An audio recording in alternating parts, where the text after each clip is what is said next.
Look, I love to, do that breakdown of the game and everything, but let's just get right into it. Geo, Ollie, as per usual, game's underway. Take it away. Thank you very much, Chunks. We are in the banning phase now. INTZ versus MIBR. The map is Oregon. And the bans so far are Hibana and Thatcher. Relatively standard stuff coming out here. Nothing too unusual. Flores available for the first time tonight. I'm sure he will see some rounds played here. Better. Need better, otherwise we're going to send Geo after you. I don't know if that's much of a threat. What am I going to do? I don't know. You maybe make a video on it? I'm not sure. I'll vlog it. Vlog it. I'll put it on TikTok. I don't really use TikTok, but I'll pretend to be a Zoomer and I'll be like, you're being cancelled on TikTok. Is that what Zoomers do? Oh dear.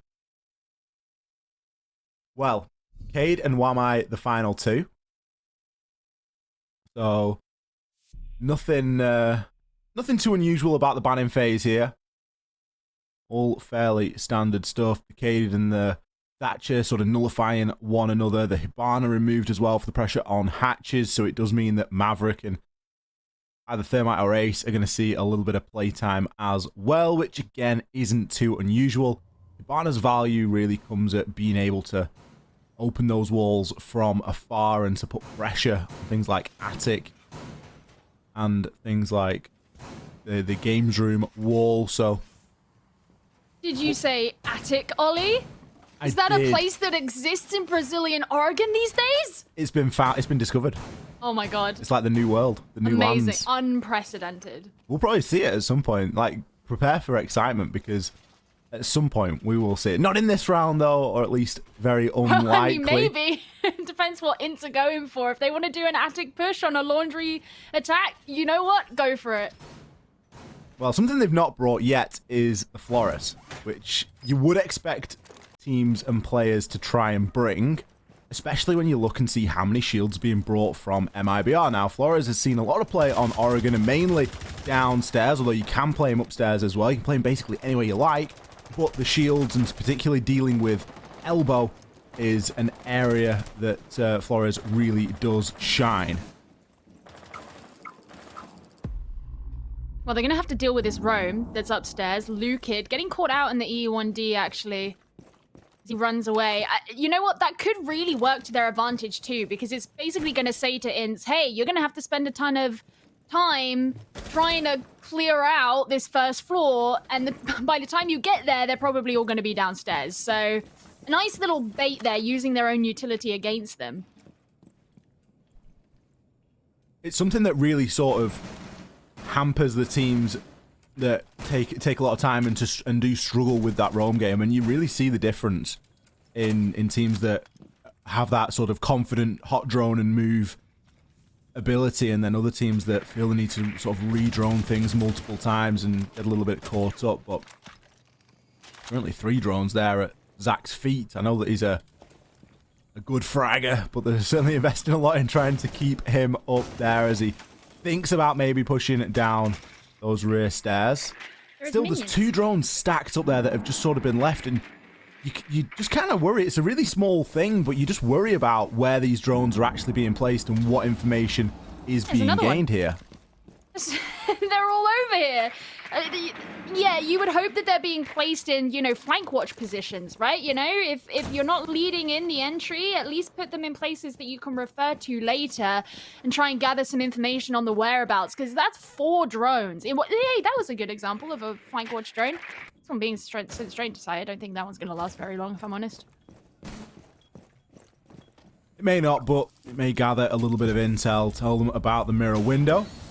Give Capital somewhere to fire on his utility. Now, Bodega, he has been pinched. The mirror window behind him has been hit. The first kill comes in for Raps. He shuts down Zach. Bodega, a bit of a tough situation, eventually does give himself away there as he feels the pressure coming in. VNX and Drunks now, they have to find a good couple of frags between them.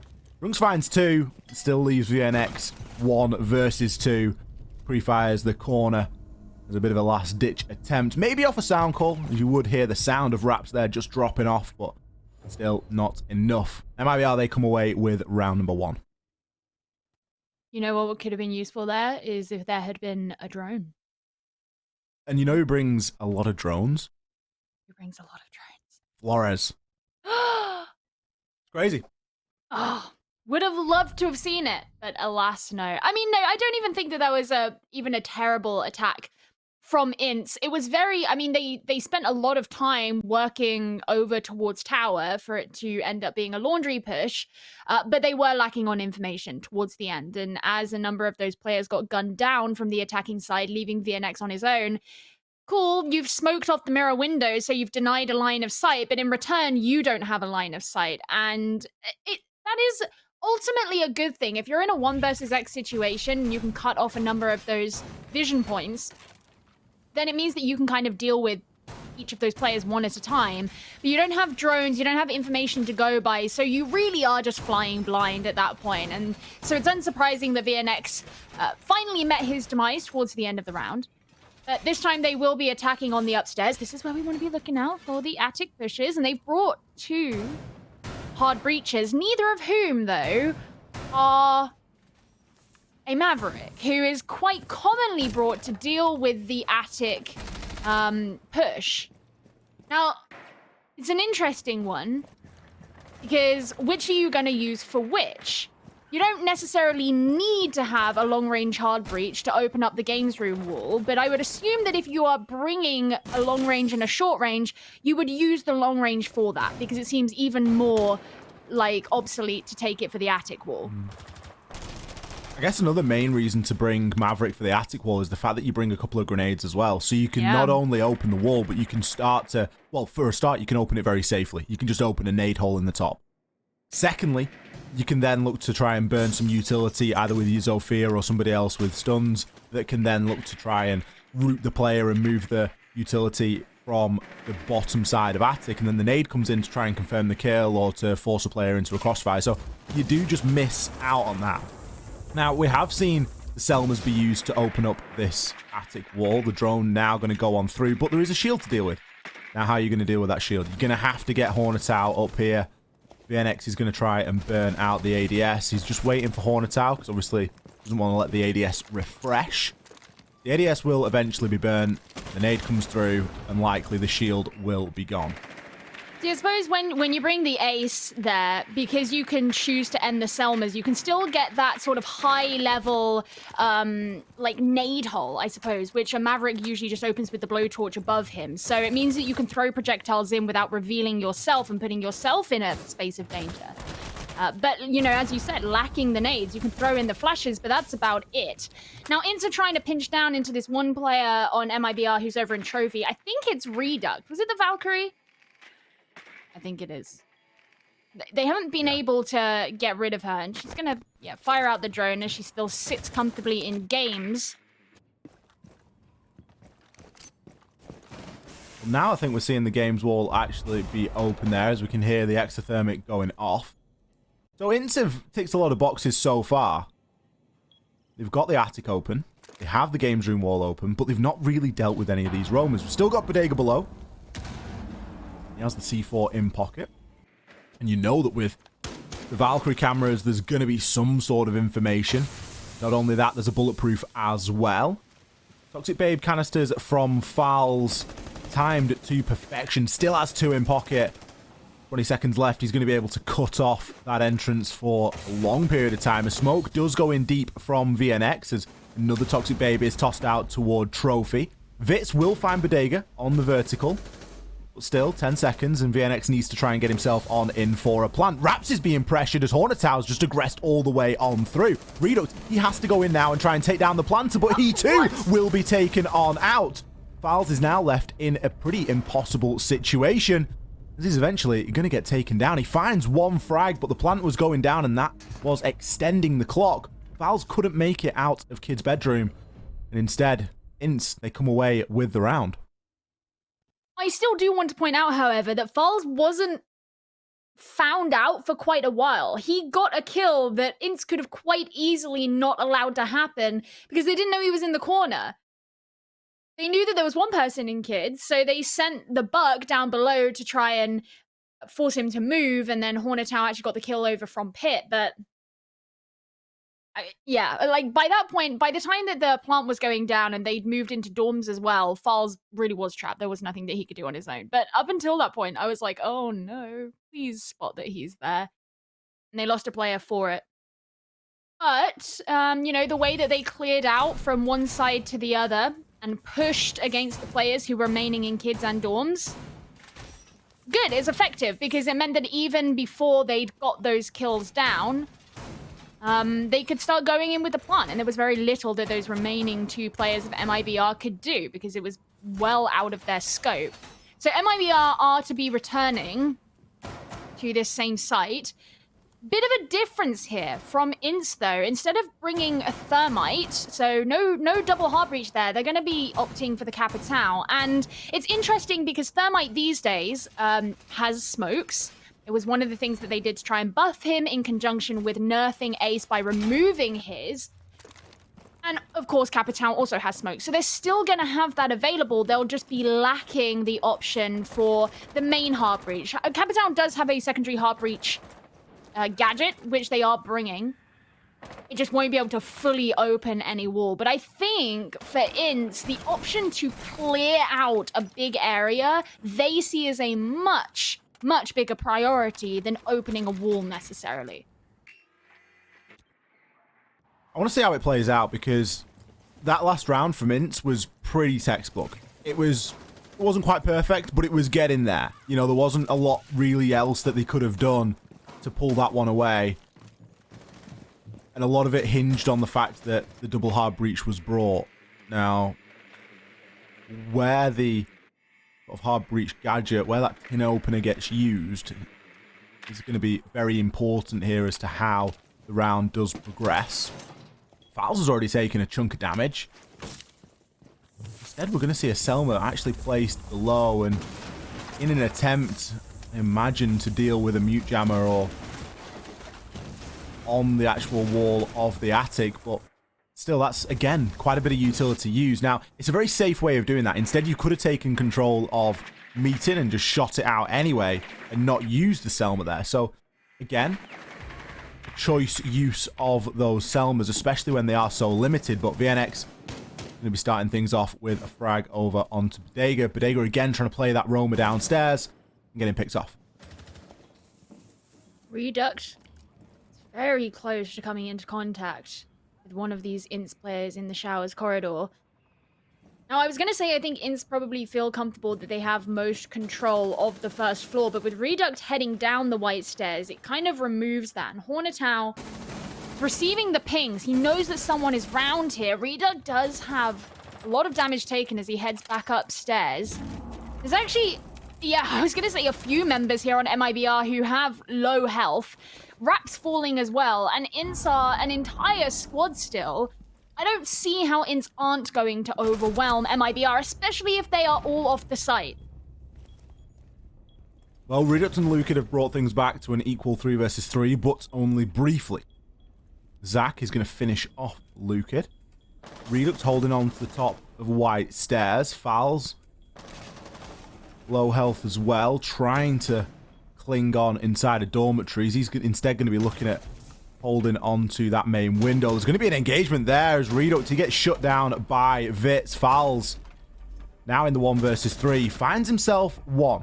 The fuse is still in the hands of VNX. He can't grab the second though. Zach is going to be able to shut him down. INTZ, another successful attack onto this top floor site. And the best thing, it wasn't really too similar to the previous time. They're showing they've got a bit of depth here, Gio. I know! I love it! I love it. It's really nice to see. And even though they didn't have as many defenders, or sorry, attackers still alive at the end as they did on the previous round, they still succeeded. And I think, you know, when you've got something like MIBR's strategy of sending more people downstairs and trying to really disrupt what's going on the first floor before INTZ have an opportunity to fully focus on the top floor, you know, you're bound to have this kind of war of attrition. Holly. Happening? There's a Florrie. Wild Flores? A wild Flores. I can see him. Ooh. I like this, because especially when you consider that INTZ didn't win their attack onto this site back in round 1, they actually tried to push in very quickly, use smokes to obstruct the lines of sight that were available to MIBR, but it kind of came to bite them too. You know, Flores, you could use them to open up the mirror windows as well, which is something that MIBR lent into back on round number 1 too. So remove all of that from MIBR, great. When you've got 4 drones, you've got a couple of tries to get it right.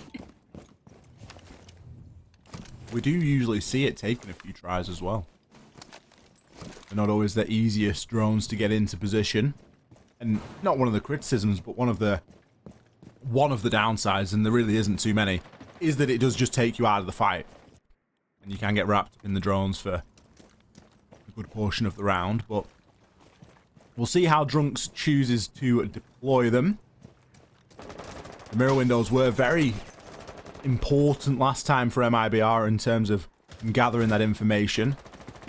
But the INTZ attack was equally as impressive, as they were also able to not only push in from Freezer, but they also pushed in from Laundry at the same time. There wasn't too much going on inside of Elbow. Vitz, ooh, almost finds the freebie, but Raps hits the 180 and the headshot. Gets himself back to sight and counts his lucky stars, I think.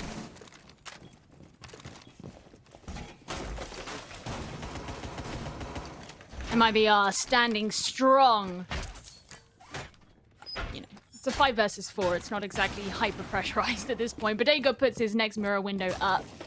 Now, he didn't actually get a kill with the C4 in round number 1. I would like to see him do it, because he became kind of the king of the C4s and the projectiles last week when he was playing. So we need to see a bit of that. Of course, the freezer hatch has been open. The laundry hatch is still closed. And when you are just bringing a thermite, you pretty much just have to pick 2. So Bodega can actually sit comfortably underneath that hatch as he set himself up there before. We will see the Flores drone go off. Zach is looking to pressure as well on these rear stairs. Another Flores drone going to be searching out for utility, or of course trying to shift a player from point A to point B. It's his 3rd drone that's gone down the hatch there for Drunks. That one instead going a little bit further in towards supply. Hornet out with the drop. Finds himself a frag. Instantly traded there by Redux. Zach pushes down the stairs as well, but that again will go down in a 1-for-1 trade. The advantage here is going to be in the hands of MIBR. Another Flores drone being used. It's going to open up the soft wall at the bottom of those rear stage stairs. VNX. Got a line of sight on in, but nothing all too much to go off at the moment. Drunks, one of the problems with the Flores drones, it does take you out of the fight, and now he has to try and move and get himself into a favorable position with not a lot of time left remaining. VNX is going to look to push through, but again, starved for information, doesn't really know where to expect to push from, goes for a cross, and instead is caught out. Multiple players on the side of MIBR watching onto that one. Drunks, he's on the bomb chassis, but not for long. Fouls picks up those final 2. MIBR remain unbeaten downstairs in the laundry. I could kind of see what INTZ were going for there. They made a big song and dance over by laundry and then tried to open up into supply kind of stealthily, but there were still defenders who were present in there. Crossfire could very easily be set up, and with just 16 seconds remaining, I don't know if that was like the plan all along or if that was just a contingency plan that they tried to hop onto right at the end. But regardless, I think they had suffered too much of a casualty earlier on in the round for that to ever really work. Unless the supply site was completely empty, maybe they would have been able to get a plant down. But not really any point in that endeavor did I think, yeah, this is going to work for INTZ. But, I mean, MIBR, this is the thing that confuses me. Why are you going back to Kid Storms? Go to one of the kitchen sites. To me, that screams that there is a huge weakness here. Because if you have to return to a site that you have been bested on twice in a row because you don't feel comfortable going to any tertiary site, what are you telegraphing to your opponents and to everybody else in the competition?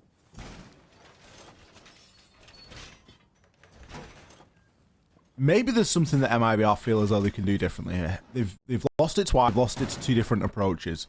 This time we're seeing the first iteration of those approaches from INTZ. This is the same lineup that they brought in round number 2 previously. We get the double hard breach, we get the ace and the thermite. They look to pressure from Attic and from Games Room. So there's obviously something that MIBR feel as though they can do differently. This time, Bodega is going to be on the Maestro. He's played the Goyo, and he's also played the Alibi so far. Now we see him on that more of an anchor position.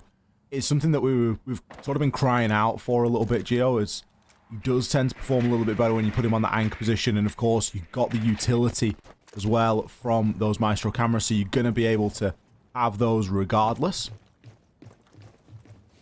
We'll see how INTZ choose to approach.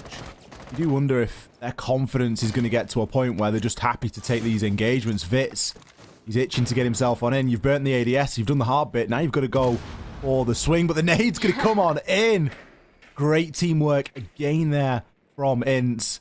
Taking down Reduct. I mean, they've put a really big effort into clearing out Trophy early for a few times here, and MIBR at no point have placed anything such as a shield in there to make it harder. I mean, oftentimes if you're going to have such heavy Trophy presence from the defenders, it would either be protected better, or they would typically be on the other side of the doorway just into dorms by the attic door and then have ADS and a shield there. So it's not like super hard for INTZ to be able to flush that area out. And we saw back in round number 2 how well they took control of the entirety of the map simply by coming in through, Games Armory side and attic. They clear out Trophy and then they shift along like a storm. Lucan is trying to pressure onto that attic, but actually remained intact this round. There is going to be a player directly above him, the hatch open as well. Lucan does have a C4, so he might be able to make something happen here. Gonna have to play his life. I have no idea how he spots that drone out. We have the blue outline, and even then it's like, is there really a drone there? But he is able to search that one out. It's unlikely that it's being watched at the moment with full 5 players left alive on the side of INTZ. He is likely going to be safe there. Raps with a swing, but he is going to be taken out. Vitz finding himself yet another kill. Bodega has a shield to play with. How long is it going to stay alive for? Well, the answer, not very long. The ADSs do get burned. The shield is lost. 20 seconds do remain. Fowls picks up a very important kill there, shutting down Vitz. Does have Toxic Babe canisters remaining. The big window now something to start watching as well. Fowls is going to be laid prone before being swung there by Hornetal. The plant is going down. Bodega, can he find one? No, eventually will be taken on out. Lukid from below did take down the planter for a time, but it has been recovered and it is being replanted by Zach. He's got to make his way up white stairs, but everybody knows where he's going to be coming from. 1 versus 3, post plant here. Needs to push on up. A crossfire has already been established. Player inside of games, player toward big window, player inside of kids. It was going to be any one of them to find that final kill. INTZ again successful up here in dorms. I'm amazed the Bodega didn't get the kill onto, who was it, Drunks, who jumped in through big window. I thought that was going to be like easy straight on him, but whatever. And I think, Fall's playing in the exact same position that he has done for the last few times that MIBR have been there meant that Hornetal could very easily get that kill, because not only did Falls just kill one of his teammates and the information would have been passed on, but he knows where he's been the last few rounds. So it was an easy punish from him. Now, finally, we're seeing meeting be go to Salon de Reunions. Right. That was probably... Sounds like meeting to me. Sounds like meeting. I've finally been able to tell the difference, because dining is like Jantar or something. Janitar. So, there you go. Anyway, so MIBR have finally decided to come to a tertiary site. And if they win this, it's going to be really frustrating, because it's just a couple of rounds too late. This is their last chance on the defense to actually put something up here against INTZ. They really stubbornly decided to continue going back to the site that they were being the most dominated on by their opponents and didn't do anything different each time. I mean, they changed their operators a couple of times, but the actual fundamental way that the defense was being done didn't change much.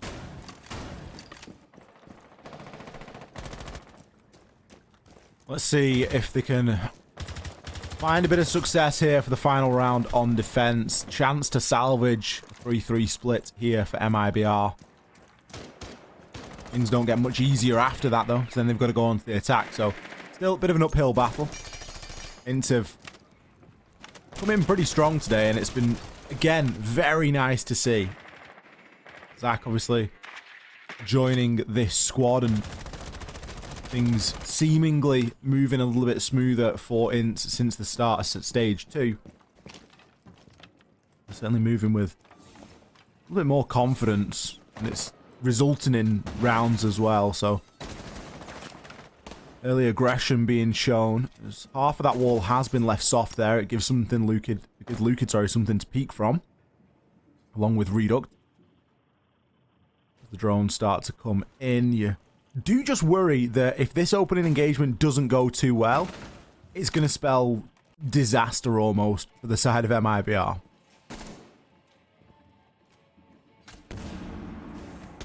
Ooh, Lukid knows that there is at least one person just outside of games. Didn't quite get the kill, but it was a very fast, brief pixel. Again, he's just narrowly seeing the pixels. Can feel the gunfire. Reduct especially can. Zach opening things up. It's just Lukid on his own up here. And there are so many bodies of INTZ to go up against him. I guess the only plus at the minute is that he's wasting a lot of time. But you've still lost Reduct. I mean, these players of INTZ have now moved downstairs, but the other thing there was that he would have been caught in the line of sight if he'd decided to go back to the hatch. But look, more kills coming in for MIBR. They've evened it up at a 3 versus 3, but VNX is going to go in for the plant regardless. Meeting entirely surrendered, as is Kitchen. The site free for the taking, and players getting picked off on the rotation. This is not looking great for MIBR. Lukid in the impossible position. Going to be in main lobby at the moment. Goes, moves and through into split, but Oh, no. VNX is crouched down just outside of the smoke, where Siege turns into a jump scare as players appear from the smoke as if out of nowhere. It was always going to be a tough round there for MIBR with the way that they were trying to hold that top floor. I feel really bad for Lukid there because I feel like to a lot of people, they're going to see that and they're going to be like, what the hell is he doing? But I suspect that's one of those situations where, you know, he was walking blindly into the smoke. He knows there's people nearby. He's got his sights set on Kitchen. As soon as he comes out of the smoke, he can see out of his peripheral vision that there is someone crouched there. And it's like he's already in his head decided he's going to be shooting towards Kitchen.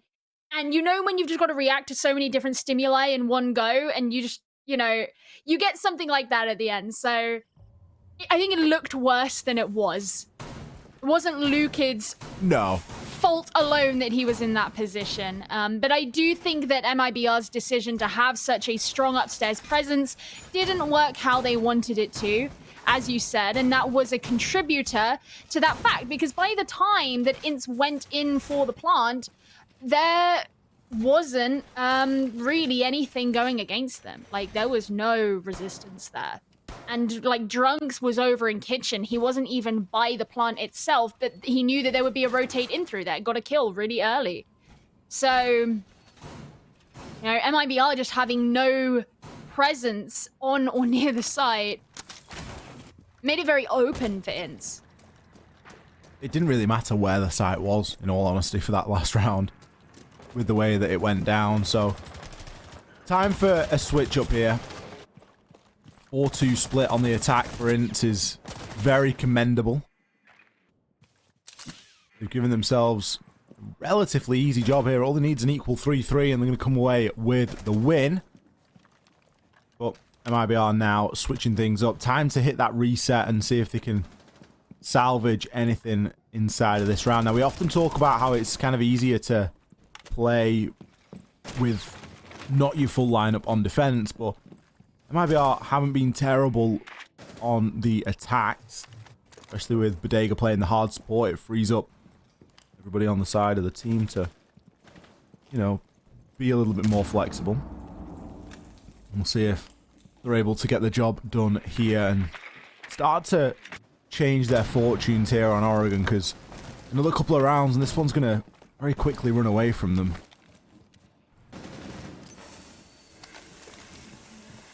Meeting hatch being open, 2 hard breach have been brought, so all of the hatches are going to get opened.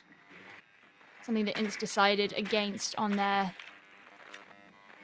last attack down into laundry. The Renegade does destroy one of the drones. They've got to figure out how it is they're going to deal with this utility down here as they consolidate or consider maybe a meeting hatch drop.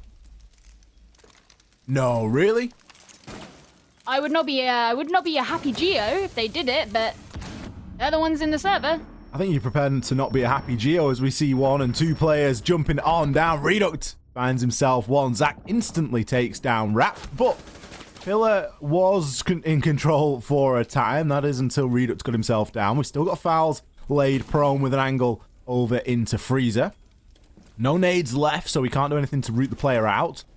They're going to hit the revive onto Reduct. Lukid looking to pressure in on the elbow potentially. Is a shield to contend with, but he does have the launcher and he's going to be able to remove said Goyo shield. Still, it's going to provide a fiery mess to stop you from challenging on in. Now, the wall hasn't been reinforced. Probably a little bit too late to use that pocket reinforcement, especially with the pressure that's coming on in. And why would you when you can get kills through it? Hornetow shuts down Lukid, laid prone, ready to find himself a second, and he will! The edge up goes off, but it's too little, too late. Another player looking to peek on round. Bodega finally shutting Hornetow down. Fowls gets himself into an engagement with the player inside of Freezer. Well, Bodega, he didn't have a lot going for him there. 1 versus 3 eventually pushes through into the site, but he's too shut down. Okay, so I concede the meeting hatch drop itself actually wasn't a failure. It was good. But part of what happened was INTZ decided to pull back much of their defense, and they were passive in the situation, which put them in better positions for when MIBR actually pushed further through the site. So as those kills started coming in from INTZ towards the end, it was because they had chosen not to directly challenge the meeting hatch drop. So while the meeting hatch drop itself wasn't much of a problem, and it wasn't as egregious as we've seen in this region, especially last stage, it was like the knock-on effect. The final domino of the meeting hatch drop was MIBR losing the round. Right, Gio, I love how much you hate that hatch drop. I hate it because even much. Even when it works, it still didn't work. But it didn't work because INTZ decided not to get aggressive onto it. They pulled back, set up. Hornetow's still playing an elbow. MIBR can't deal with it. Then they have to try and push in because they want to get a plant. And guess what? All of the defenders are further in the site because they didn't challenge your meeting hatch drop. The meeting hatch drop was successful. The reason that round was lost Oh, really? was because Why are MIBR still on 2 rounds then, Ollie? because they didn't deal with Hornetow because they didn't bring the Flores. Oh, so it's actually Flores. Yeah, That's we can circle this problem. one back. We can circle this one back to that We shield just getting dealt with. simplify it down to every... We are so reductive here on the LATAM broadcast. It's all it is. It's as simple as that. It was a tough round to watch, wasn't it? You know, you talk about that elbow position and you brought it up there. You made a good point about Hornetow. He was a big part there in winning that round. He was able to get himself a couple of kills. It took him a long time to be shut down, and even at that point, it's too late to really do anything now. MIBR, they need to start finding some wins here somewhere. I'm going to be attacking upstairs. Kids' dormitories.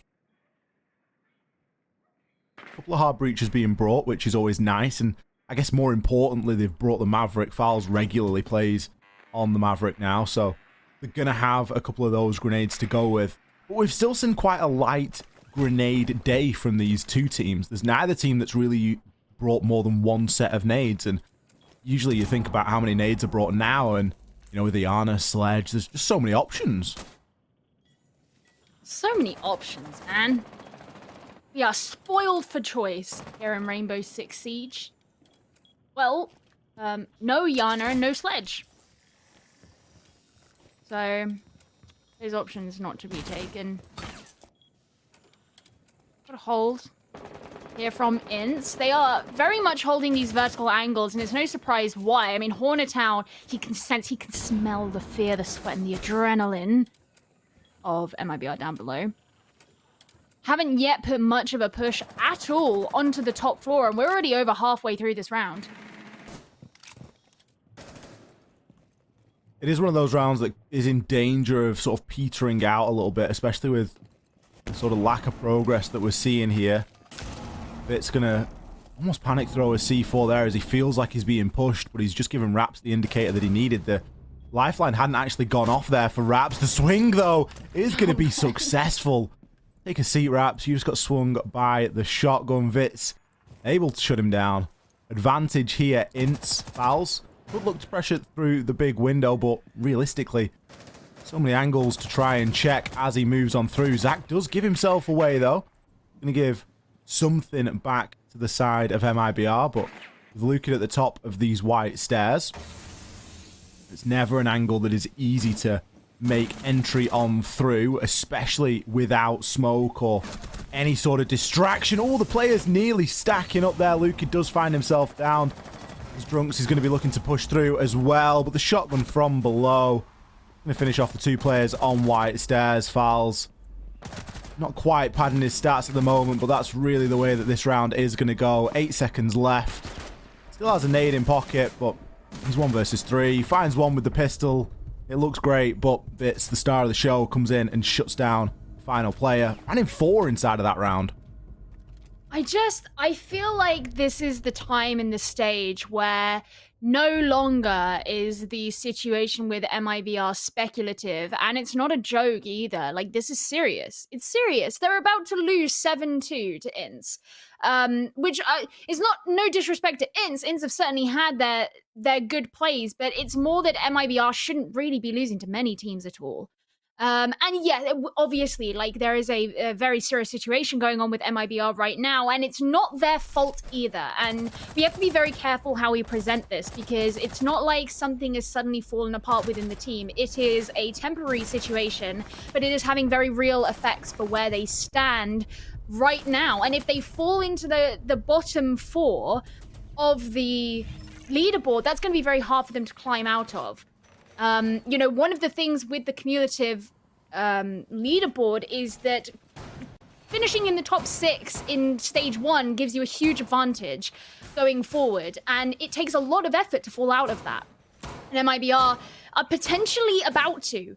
If not today, tomorrow, next week, whenever it may be, because they are very much struggling. I mean, in that last round, the decision to not even have the attack come in from the upstairs, I didn't see them working on walls, you know? They were coming in from down below and never really reached anywhere close to an actual execute upstairs. I mean, Falls at the very end trying to push through big window, but the rest of his team are dead. There's not anything he can do on his own, so I don't really count that as a legitimate execute.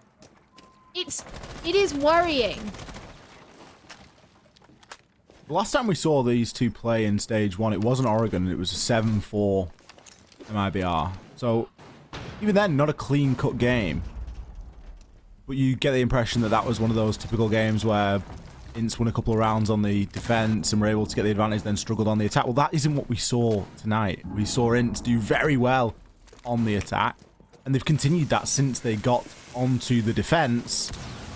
And it's all sort of ultimated in a match point against MIBR, which really isn't where we thought we were going to be. I still thought this was going to be a very competitive and closely fought game, despite knowing everything about the sort of Felipox Bodega situation, you know, having full knowledge of that and knowing that Bodega's playing. I still thought this was going to be a close one, but INTZ have come over and taken that momentum. They're in a dangerous spot at the minute of being able to close this one out, and, you know, we talk about what that means for teams at the top. It means a lot for teams at the bottom as well. We saw the Toxic Babe ding off Bodega's head there. He went for an alternate line and got himself taken out. The diffuser has been recovered as another Toxic Babe coming on in. These are very aggressive from INTZ, and they're going to leave themselves with little denial.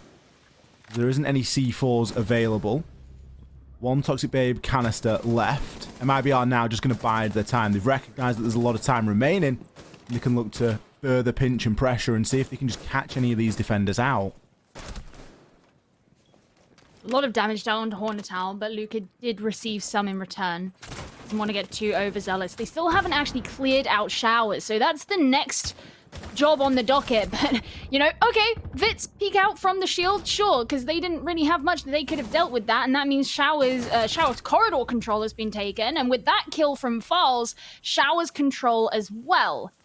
So the momentum's looking a bit better here for MIBR, but it's a 2 versus 2. They don't have a man advantage. They still have to actually make it onto the site.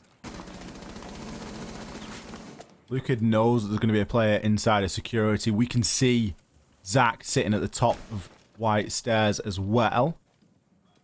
Fowls is just cautiously moving on through. Maybe semi-starved for information here. Fowls baiting out the plant there, looking to pre-fire onto Hornetown.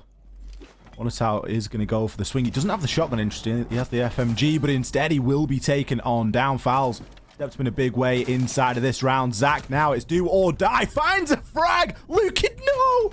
He hits the TK. Players stacking up on the side of MIBR.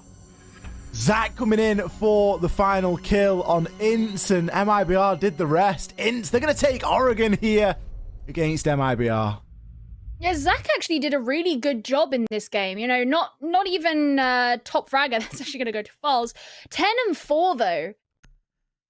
Pretty good there for the KD. And, you know, remember, he is the